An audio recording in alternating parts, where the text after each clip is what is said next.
Assalamualaikum warahmatullahi wabarakatuh. Waalaikumsalam. Jumpa lagi di program acara kita Sering Sharing ringan biar nggak ada yang keberatan.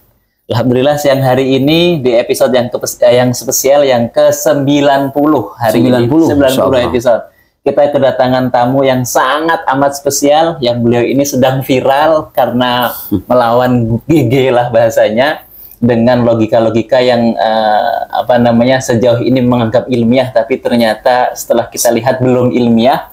Dan hari ini juga di tengah kesibukan beliau berkenan untuk membersamai kita. Siapa lagi kalau bukan Al-Ustadz Muhammad Nuruddin LC.MA, seorang dai muda, akademisi dan juga penulis buku yang sangat produktif. Sudah beberapa buku beliau tulis dan bisa menjadi rujukan bagi kita para pemula untuk belajar ilmu mantik juga, Ustaz ya. Insya Allah. Dan mudah-mudahan kita juga bisa mengenal belajar tentang akidah dari awal sampai dengan ataupun pemula sampai dengan nanti kita yang pro juga, insya Allah, Ustaz. Insya Allah, insya Allah. Insya Allah. Mudah-mudahan apa yang kita sampaikan hari ini juga menjadi hal yang bermanfaat untuk para pemirsa kita, tentunya dengan obrolan ataupun diskusi yang menarik. Ini terkait dengan memaknai kafah, Ustaz. Kadang-kadang kan di masyarakat ini sering kita temui, lo Islamnya belum kafah lo, karena masih misalkan kita ada seorang ustadz yang masih kerja di bank misalkan dan lain sebagainya.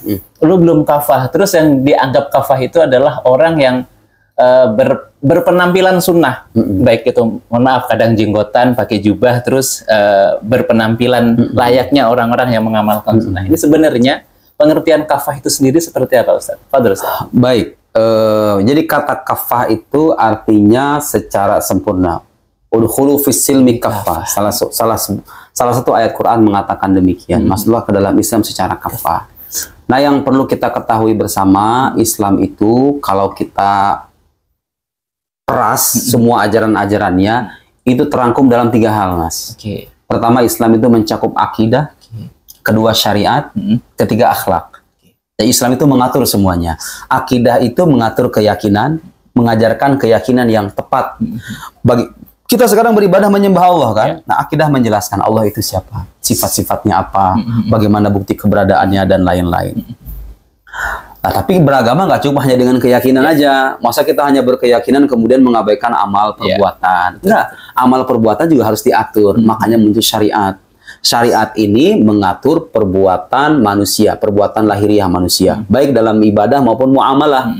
Kayak saya dengan Mas sekarang berjumpa, suatu saat nanti saya misalnya punya tunggakan, kemudian saya ingin meminjam kepada, itu kan muamalah tuh, pinjam meminjam, beli membeli dan seterusnya. Nah, yang terakhir ada namanya akhlak. Akhlak itu mengatur sama sisi batiniah, tapi akhlak ini nanti mengejawantah ke dalam suluk dan perbuatan. Bagaimana menumbuhkan sikap sopan santun terhadap sesama, tidak mengejek, tidak mencaci maki dengan alasan-alasan yang tidak dibenarkan atau merendahkan orang lain. Itu semua adalah panduan ajaran Islam yang mengatur berbagai dimensi kehidupan kita. Jadi beragama yang kafah itu artinya kita merhatikan semua itu. Jadi, makanya ada sebagian orang kan gini, Mas, cara berpikirnya, oh agama yang penting berbuat baik aja, yang penting imanmu kayak apa. Salah. Salah. Yang benar, iman itu penting, amal perbuatan penting, akhlak juga penting. Mas bisa bayangin nggak?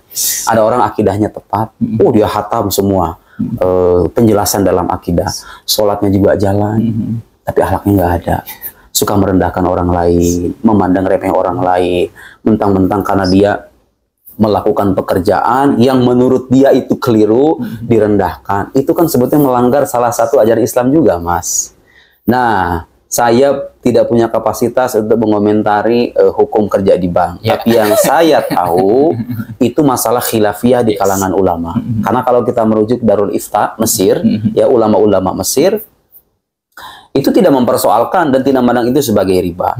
Tapi memang ada ulama yang memandang sebagai riba. Walhasil kalau kita dihadapkan dengan persoalan khilafiyah, harusnya kita legowo, tidak gampang merendahkan orang. Nah, jadi kalau dikatakan, oh kalau lu kerja di bank Islamnya nggak kafah, loh Anda dengan mengatakan begitu nggak kafah juga loh, karena Anda melupakan dimensi moral, dimensi akhlak.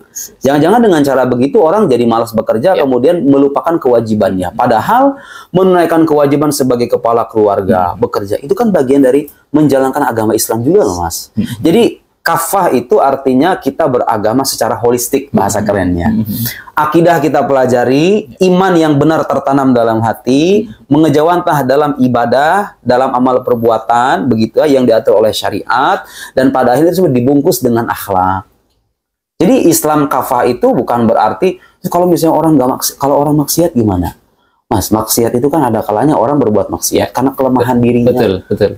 Allah sendiri yang membuka pintu pertobatan bagi hamba-hambanya. Qul ibadil ladzina asrafu ala anfusihim la taqnatu min rahmatillah. Jangan kalian berputus asa dari rahmat Allah. Itu kan Islam juga. Ya. Anda memberikan optimisme kepada orang, andai kata itu orang salah gitu kan. Kita memberikan optimisme kepada orang itu. Kan itu bagian dari menjalankan Islam juga. Jadi Islam kafah itu perlu dilihat dengan 3 dimensi itu. Jangan dipisah. Ya. Iman itu nggak akan berguna, bukan nggak akan berguna. Ya. Iman itu tidak akan sempurna tanpa diiringi dengan amalan. Amalan juga tidak akan berkurang nilainya kalau tidak dibungkus dengan akhlak. Itulah agama kita dan semuanya diatur. Semua ada ilmunya masing-masing. Akidah, keyakinan ada ilmunya. Betul. Syariat ada ilmunya, fikih gitu kan. Bahkan untuk memproduksi hukum pun ulama itu punya metode istinbat, namanya usul fikih. Kemudian dalam urusan akhlak juga sama diatur, namanya ilmu tasawuf atau ilmu tazkiyatun nafas. Supaya kita ibadah itu gak cuma untuk pamer, tapi kita itu punya keikhlasan, spirit tawakal, puas dengan takdir. Itu kan bagian dari akhlak. Jadi Islam yang terintegrasi semacam itu yang perlu kita pahami. Baik, selanjutnya ini Ustaz, kita kan sering juga, bahkan fenomenanya sampai sekarang tuh masih ada fenomena hijrah. Bahkan hijrah itu bukan berarti kemudian menganggap orang lain rendah yang belum hijrah gitu kan. Bahkan kalau hakikat hijrah itu kalau boleh kita sampaikan itu pindah dari apa-apa yang kita sukai menuju apa-apa yang Allah cinta. Kan harusnya seperti itu. Tapi justru dengan memanai hijrah itu seolah-olah yang belum hijrah, yang masih misalkan belum berpakaian layaknya mereka itu, itu tadi kayaknya bukan bagian dari mengamalkan sunnah. Ini bagaimana Ustaz? Ya, kita perlu memandang manusia itu dengan level yang beragam ya. Jadi begini, orang beragama itu kayak orang sekolah, Mas. Ya, ada orang SD, ada anak SMP, ada anak SMA, ada anak kuliahan. Jangan pandang anak SD dengan standar anak kuliahan. Ya, kita anggap aja orang-orang yang belum menutup aurat itu. Bukan kita merendahkan ya, tapi memang kan agama kita juga dijalankan secara berbeda-beda tuh. Mungkin mereka belum terketuk gitu kan. Caranya gimana? Bukan merendahkan dong.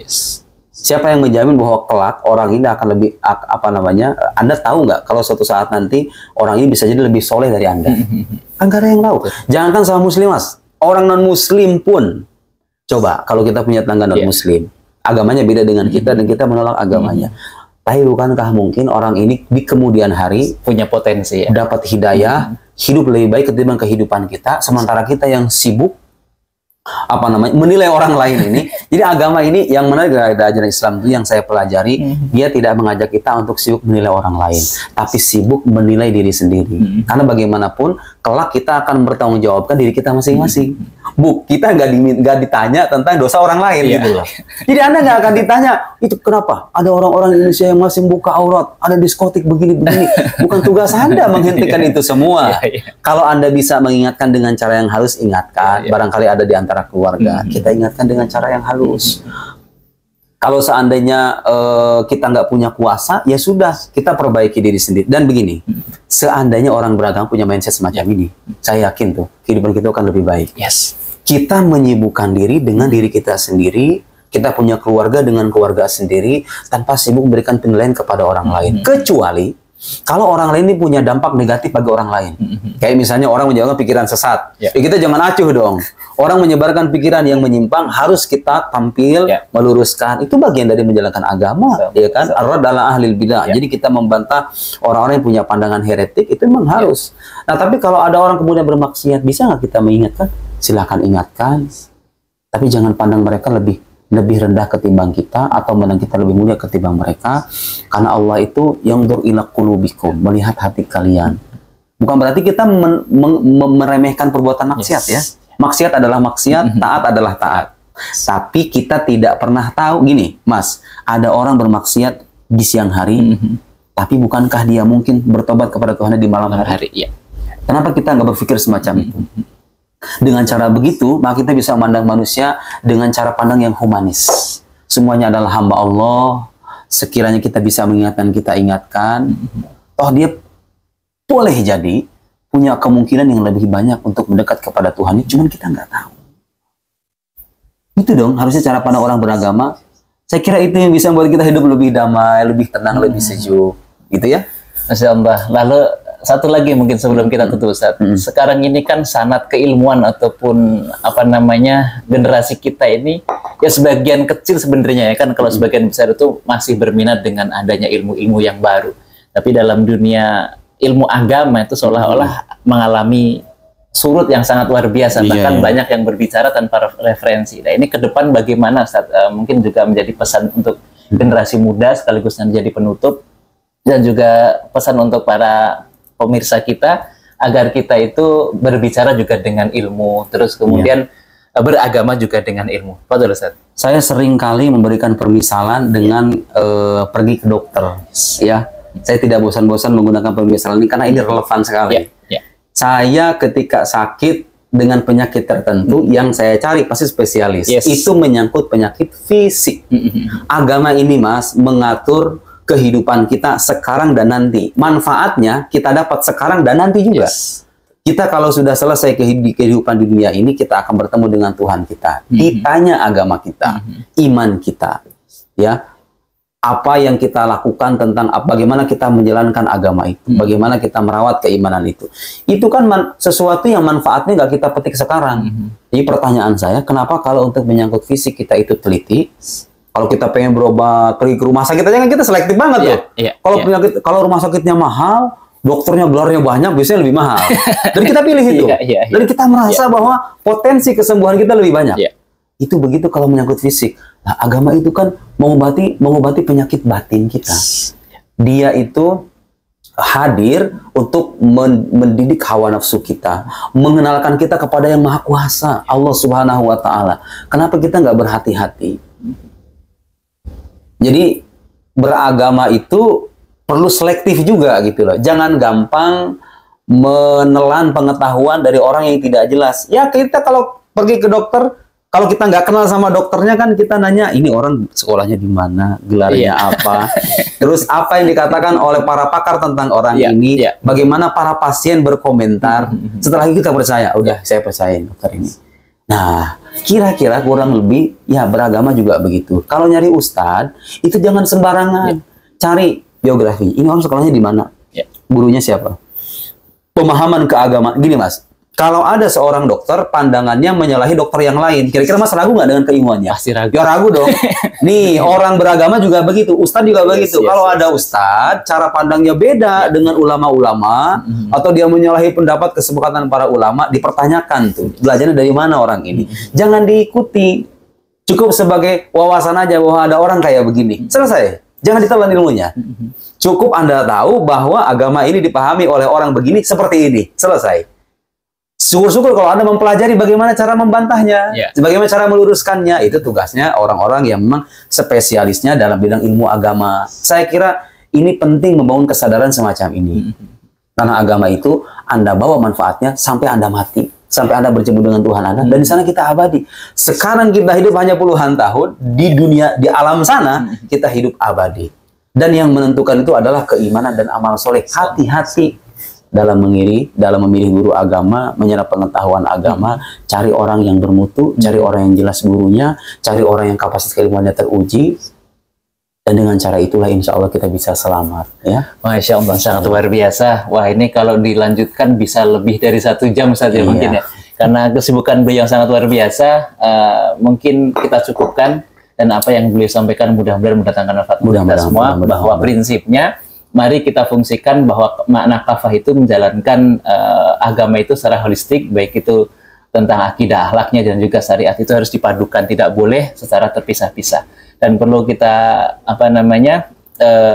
ambil kesimpulan juga bahwa beragama itu juga dengan harus referensi, dan pilih referensi yang benar-benar pasti. Jangan sampai kita beragama kemudian memilih referensi yang salah. Mudah-mudahan sekali lagi yang sedikit ini senantiasa bermanfaat untuk kita semua. Tetap pantengin terus program acara kita, sering sharing dengan biar nggak ada yang keberatan. Assalamualaikum warahmatullahi wabarakatuh. Waalaikumsalam warahmatullahi wabarakatuh.